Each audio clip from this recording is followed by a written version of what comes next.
som om jag var full. Ja, det var minst en halv meter med snö.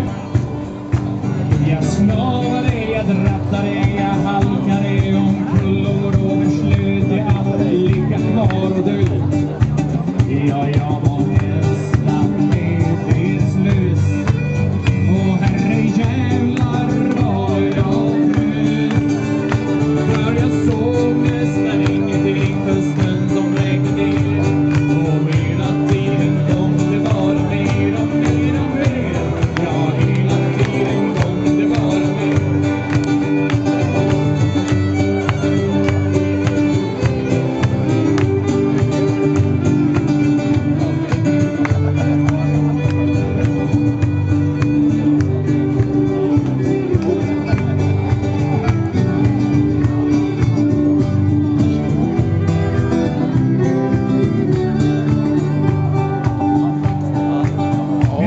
Kan vi få stadigare handklapp, hela publiken? Jag hörde som